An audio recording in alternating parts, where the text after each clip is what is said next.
தேவனுடைய பிள்ளைகளே, தேவனுடைய பிரசன்னத்திலிருந்து உங்கள் அனைவரையும் சிங்கப்பூர் ஏலிம் எழுப்புதல் ஊழியங்கள் சார்பிலே அன்போடு கூட வாழ்த்தி வரவேற்பது pastor Daniel, pastor Sheela, pastor Christy Olivia. இயேசுவின் இரத்தத்தை குறித்து உங்களோடு தியானித்து கொண்டு வருகிறேன். அதனுடைய சிலுவை தியானம் 5 செய்திகளை உங்களுக்கு கொடுத்திருக்கிறேன். இது தொடர்ச்சியாக 6வது செய்தியாக உங்களோடு பகிர்ந்து கொள்ள இருக்கிறேன். கவனியுங்கள். உலகத்திலே நாம் இரத்தத்தை குறித்து பார்க்கின்ற பொழுது மனிதர்கள் சிந்திய இரத்தத்திற்கும் இயேசு கிறிஸ்து சிந்திய இரத்தத்திற்கும் மாபெரும் வித்தியாசம் இருக்கிறது. மனித இரத்தம் அது எப்படிப்பட்ட இரத்தமாக இருக்கிறது? பழி வாங்கக்கூடிய இரத்தமாக இருக்கிறது. கண்ணுக்கு கண், பல்லுக்கு பண், பழி வாங்கக்கூடிய இரத்தமாக இருக்கிறது. ஆனால் இயேசு கிறிஸ்து இரத்தமோ பரிசுத்த இரத்தம், பாவ மன்னிப்பை வழங்கக்கூடிய இரத்தம், பரிந்து பேசக்கூடிய இரத்தமாக இருக்கிறது. அதனாலே இயேசு அவர் சிலுவைக்கு முன்பாக இரத்தத்தை சிந்தினார். கெத்செமனே தோட்டத்தில் இரத்தத்தை சிந்தினார். வாரினால் அவருடைய சரீரத்தை போர்ச்சேவகர்கள், ரோம போர்ச்சேவர்கள் அடித்தார்கள். அவருடைய முதுகிலே சவுக்கடி அடித்தார்கள். 39 முறை அவர் அடிக்கப்பட்டார், இரத்தத்தை சிந்தினார். சிலுவை சுமந்து கொண்டு செல்கின்ற பொழுது அவர் இரத்தத்தை சிந்தினார் என்று நம்ம பார்க்கிறோம். அதே போல அவர் சிலுவையிலே தொங்கிக் கொண்டு இருக்கின்ற பொழுதும் இரத்தத்தை சிந்தினார் என்று நம்ம பார்த்தோம். பழைய ஏற்பாட்டு காலத்திலே லேவியராகமம் 16 பார்த்தோம் என்றால் அங்கே பிரதான ஆசாரியன் என்ன செய்தான்? வெள்ளாட்டு கடாயோ இல்லை கடாவினுடைய காளையினுடைய இரத்தத்தையோ அங்கே மகா பரிசுத்த தலத்துக்குள்ளாக அந்த அட்டோன்மென்ட் அதுக்குள்ளாக அவன் 7 முறை தெளித்தான். அதற்கு நிழலாட்டமாக இயேசு கிறிஸ்துவும் மகா பரிசுத்த அவர் பிரதான ஆசாரியா இருக்கிறார். அவரும் நமக்காக 7 முறை இரத்தத்தை சிந்தினார் என்று நம்ம பார்க்கிறோம். அதனாலே இன்றைக்கு அவர் முதல்ல கெத்செமனே தோட்டத்திலே எல்லா பின்னாலே வரக்கூடிய, ஏன்னா அந்த போர்ச்சவர் அடிப்பதற்கு முன்பாக நானே என்னுடைய வியாகுலத்தை நிமித்த ரத்தத்தை சிந்துகிறேன் என்று சொல்லி கெத்செமனே தோட்டத்தில் இயேசுவே என்ன செய்தார்? வியாகுலப்பட்டு மன கிளேசப்பட்டு ரொம்ப வேதனைப்பட்டு அவருடைய ரத்தம் சிந்தினது என்பதை குறித்து இன்னைக்கு பார்க்க நம்ம இருக்கிறோம். அதில் முக்கியமாக பார்த்தீங்கன்னாக்க முதலில் அவர் அந்த பொந்து பிலாத்தினுடைய அரண்மனையில் அல்ல, சிலுவையில் அல்ல, அவர் கெத்செமனே தோட்டத்திலே போய் அவர் என்ன செய்கிறார்? அவர் இரத்தத்தை சிந்தக்கூடியவராக இருக்கிறார். கெத்செமனே என்று சொல்கின்ற பொழுது அதான் எண்ணெய் செக்குன்னு சொல்லுவாங்களே, நம்ம செக்கில் எண்ணெய் கொடுத்து இல்லை அந்த கிரவுண்ட்நட்டை கொடுத்து அதை பிழிந்து எண்ணெய் எடுப்பது போல கெத்செமனே என்றால் பிழிந்து எடுக்கப்படக்கூடுதல், பிழியப்படக்கூடிய இடம் என்று அர்த்தம். இயேசு கிறிஸ்து அங்கே மன வியாதி அவர் என்ன பண்ணார்? அதிக வேதனைப்பட்டு அவர் என்ன செய்தார்? அங்கே பிரார்த்தனை செய்தார் என்று நாம் பார்க்கிறோம். ஹல்லேலூயா. வசனம் சொல்கிற லூக்கா 22:44 அவர் மிகவும் வியாகுலப்பட்டு அதிக ஊக்கத்தோடு ஜெபம் பண்ணினார். அவருடைய வேர்வை இரத்தத்தின் பெருந்துளிகளாய் தரையிலே விழுந்தது. ஹல்லேலூயா. அருமையான தேவனுடைய பிள்ளைகள், அவர் சிலுவையில் அறையப் போகிற அந்த காரியத்தை குறித்து அவர் மனம் வியாகுலப்பட்டு, ஒரு மனிதன் பாருங்க, கவலைகள், கஷ்டங்கள், டிப்ரெஷன் ஆச்சுன்னா அவன் என்ன செய்யறான்? அதிகமாக அவனுக்கு ப்ரெஷர் உண்டாகிறது, இரத்த கொதிப்பு உண்டாகிறது, வியாதிகள் உண்டாகக்கூடியதாக இருக்கிறது. இயேசு ஒரு தேவகுமாரனாக இருந்தாலும் மனுஷகுமாரனாய் பூமிக்கு வந்தார். இந்த சிலுவை பாடுகள், மரணங்களை நினைத்து அவர் வியாகுலப்பட்டு அதிக ஊக்கத்தோடு ஜெபம் பண்ணினார். அவருடைய வேர்வையின் இரத்தத்தின் பெருந்துளிகள் தரையிலே விழுந்தது. இரத்த நாளங்கள் உள்ளெல்லாம் வெடிக்கும்படியாக அந்த மனம் வியாகுலப்பட்டிருக்கார் பாருங்க. அதனால தான் அநேகர் என்ன செய்கிறாங்க? கவலைகள், பாரங்கள் வரும்போது அதிகமாக அவங்க பாரப்பட்டாங்கன்னா ஹார்ட் அட்டாக், அந்த ப்ரெஷர் அதிகமாக வெடித்து உள்ள இதாகிறது, உள்ளே ப்ளீடிங்காக மாறுகிறது என்று சொல்கிறாங்க. அதே போல் இயேசுனுடைய இரத்த துளிகள் வெடித்து அது என்ன செய்தது? ரத்தம் பெருந்துள்ளியாக சிந்தியது என்று கெத்செமனே தோட்டத்திலே லூக்கா 22:44 பார்க்கலாம். ஹல்லேலூயா. இயேசு என்ன செய்தார்? உள்ளத்தை ஊற்றி ஜெபம் பண்ணினார். கண்ணீரை ஊற்றினார், இரத்தத்தின் வேர்வையை ஊற்றினார், தம்முடைய ஆத்துமாவை ஊற்றினார், அவருடைய நாமத்தை ஊற்றினார். அது மட்டுமல்ல, விலையேறப்பெற்ற மாசற்ற ரத்தத்தை மனுக்குலத்திற்காக கெத்செமனே தோட்டத்தில் இயேசு கிறிஸ்து ரத்தத்தை சிந்தினார் என்று நாம் பார்க்கிறோம். ஹல்லேலூயா! அருமையான தேவனுடைய பிள்ளைகளே, அதனால் தான் பார்க்கின்ற பொழுது மற்றவர்களுடைய ரத்தத்திற்கும் இயேசு கிறிஸ்து ரத்தம் இந்த பூமியில் சிந்தப்படுவதற்கும் மாபெரும் வித்தியாசம் உண்டு. ஹல்லேலூயா!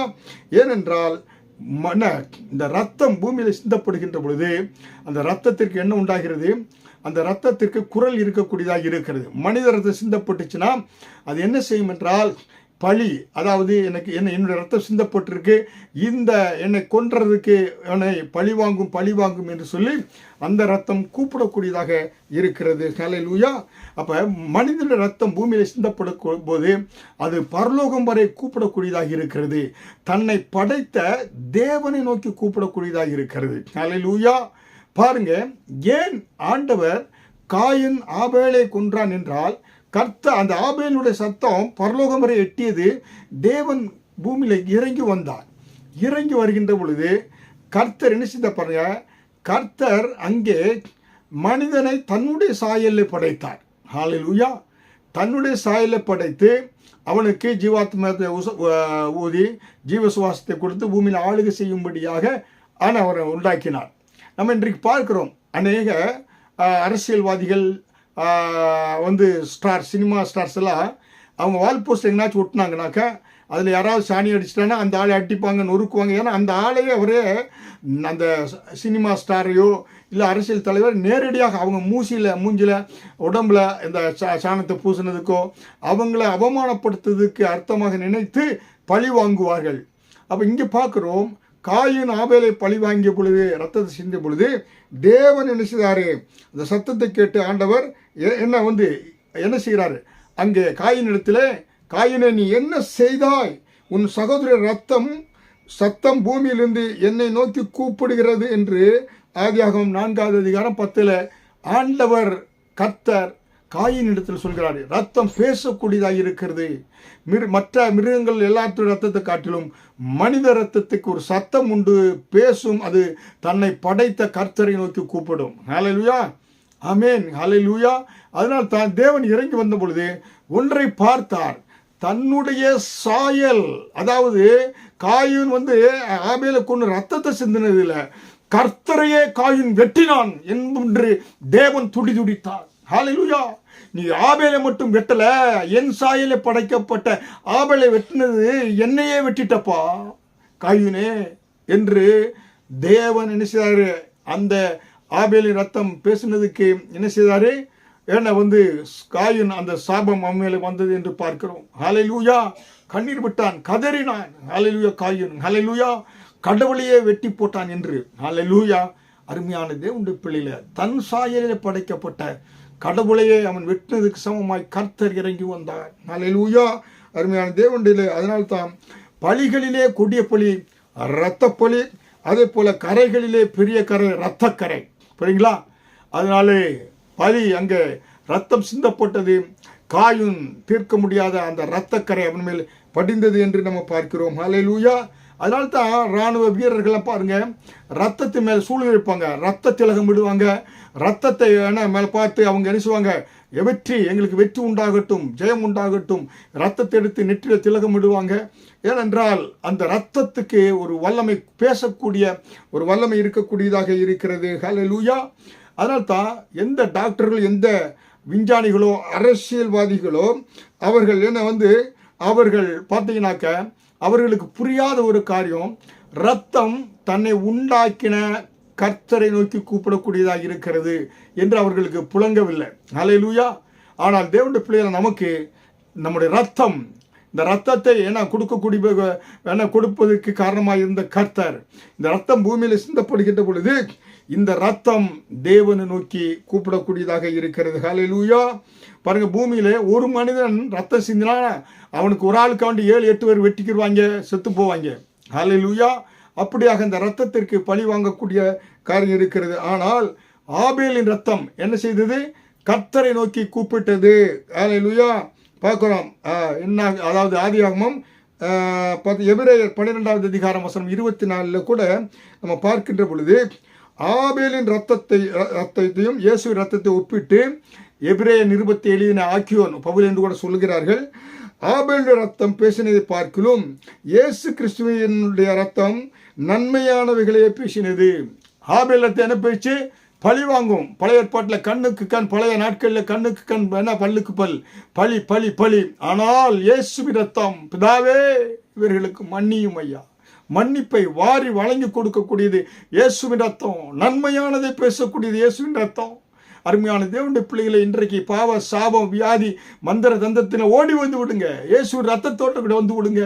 என்னுடைய வாழ்க்கையிலும் என் குடும்பத்தில் 10 மரணம் வருடத்திற்கு ஒரு முறை மந்திரத்தினால் தந்திரத்தினால் நடைபெற்றுக் கொண்டிருந்த பொழுது நான் முதலில் ஓடி வந்தேன். இயேசுவின் ரத்த கோட்டைக்குள் ஓடி வந்து விட்டேன்.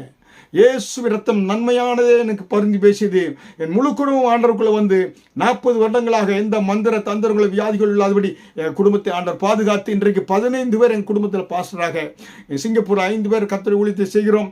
ஏன்னா இந்தியா தேசத்தில் 10 பேர் எங்கள் குடும்பத்தில் போதகர்களாக, தகப்பனார், சகோதரர் எல்லாருமே இருக்கிறாங்க. ஹல்லேலூயா. அருமையான தேவனுடைய பிள்ளைகளே, அப்போ பாவ மன்னிப்பை கொடுக்கக்கூடியது இயேசு கிறிஸ்து ரத்தம். வியாதிகளை நீக்கக்கூடியது. மந்திரவாதிகள் தந்திரங்கள் எதை செய்தால் நமக்கு அணுகாதபடி இரத்த கோட்டைக்குள் நான் நுழைந்து விட்டேன், எந்த தீங்கும் என்னை அணுகாது என்று ஃபாதர் அருமையாக ஃபாதர் பெர்க்மான்ஸ் பாடியிருக்கிறார். ஹல்லேலூயா. இப்போ இயேசு கிறிஸ்து சிலுவையில் தூங்கின 6 மணி நேரமும் பிதாவே இவர்களுக்கு மன்னியும் பண்ணியும் என்று சொல்லி மனுக்குலத்திற்காக நன்மையானவைகளை அவர் பேசினார் என்று நாம் பார்க்கிறோம். ஹல்லேலூயா. இப்போ கெத்செமனே தோட்டத்திலே வியாகுலப்பட்டு ஜெபிக்கின்ற பொழுது அவர் என்ன அவ்வளவு ஜெபித்த பொழுது ஜெபம் பார்த்தீங்கன்னா அவருடைய இருதயத்திலிருந்து உள்ள நாடி நரம்புகள் எல்லாம் தேய்த்து இரத்தத்தின் பெருந்துளிகளாய் வந்ததுக்கு காரணம் நாம் ஒரு ஜெப வீரர்களாக இந்த பூமியிலே திகழ வேண்டும் என்று. அதனால தான் இயேசு கிறிஸ்து தன்னுடைய சீசர்களிடத்தில் கேட்டாரு, என்னோடு கூட 1 மணி நேரம் கூட ஜெபிக்க முடியாது என்று கெத்செமனே தோட்டத்தில் கேட்டார். 1 மணி நேரம். ஒரு நாளைக்கு 24 மணி நேரம், அதில் தசம பாகத்தை பார்த்தா 2 மணி நேரம் 40 நிமிடம். ஆனால் இயேசு கேட்டார், 1 மணி நேரம் என் கூட ஜெபிக்க கூடாதா? ஜெபம் தான் ஜெயத்தை கொண்டு வரக்கூடியது.